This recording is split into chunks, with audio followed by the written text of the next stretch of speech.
রুটি, লুচি, পরোটা কিংবা ভাত যার সঙ্গেই পরিবেশন করো না কেন, আজকের রেসিপি কিন্তু দারুণ জমজমাট।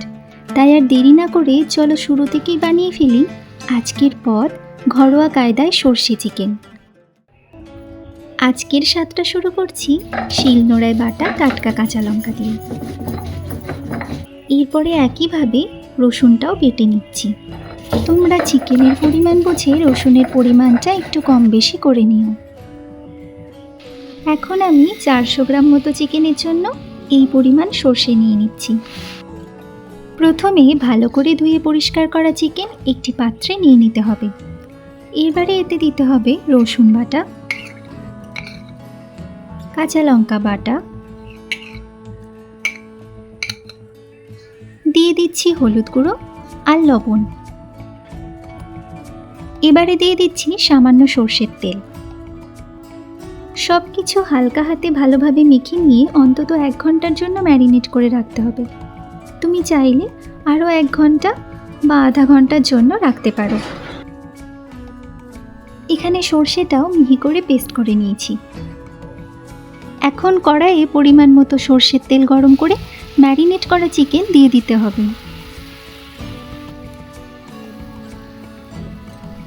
চিকেন থেকে একটু জল ছাড়বে, তাই মাঝারি আঁচে নাড়তে নাড়তে সেই জল শুকিয়ে নিতে হবে। এখানে তোমরা দেখতেই পাচ্ছ জল কিন্তু ভালোভাবে শুকিয়ে গেছে। এই রকম অবস্থায় তোমাদের দিয়ে দিতে হবে ফেটানো টক দই। আমি এখানে 100 গ্রাম টক দই ফেটিয়ে নিয়েছি, সেটাই দিয়ে দিচ্ছি। দইটা খুব ভালোভাবে মিশিয়ে নিয়ে হালকা আঁচে রান্নাটা হতে দিতে হবে। এখন অনেক স্টেপ বাকি আছে, তাই বলবো ভিডিওটা স্কিপ না করে ধৈর্য ধরে দেখতে থাকো। দেখবে খুব সহজেই এটা তোমরাও বাড়িতে তৈরি করে নিতে পারবে। এইবারে একে একে শুকনো মশলাগুলো দিয়ে দাও। হলুদ গুঁড়ো, লঙ্কার গুঁড়ো, জিরে গুঁড়ো দিয়ে ভালো করে নাড়তে থাকো। আবারও একবার বলে দিচ্ছি, পুরো রান্নাটা এখানে মাঝারি আঁচেই করতে হবে। মশলা ভালোভাবে মিশে গেলে এখানে সামান্য চিনি দিয়ে দাও। এরপরে যদি নুনের পরিমাণ তোমাদের কম হয়ে গিয়ে থাকে তাহলে আবারও নুন দিয়ে এটাকে ভালো করে মিশিয়ে নিতে হবে। এবারে দিয়ে দিতে হবে জল। তোমরা চাইলে এখানে গরম জল দিতে পারো। আমি আগের দিনও তোমাদের ভিডিওতে বলেছিলাম যে গরম জল দিলে গ্রেভি যেমন সুন্দর হয় তেমনই স্বাদটাও দারুণ হয়। এখন ঢেকে দিয়ে চিকেন পুরো সেদ্ধ হওয়া পর্যন্ত রান্না করে নিতে হবে। ঢাকনা খোলার পরে দেখো কত সুন্দর একটা রং এসেছে, আর রান্নাও প্রায় শেষ পর্যায়ে।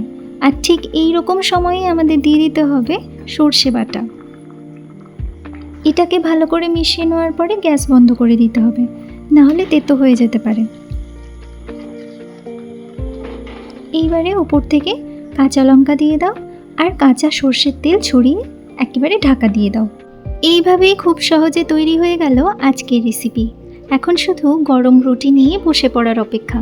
এই রকমই সহজ সুস্বাদু রেসিপি পেতে আজই কারি পাতাকে সাবস্ক্রাইব করো। আর ভিডিও কেমন লাগলো সেটা কমেন্ট করে জানিও। আজ আসি, কেমন?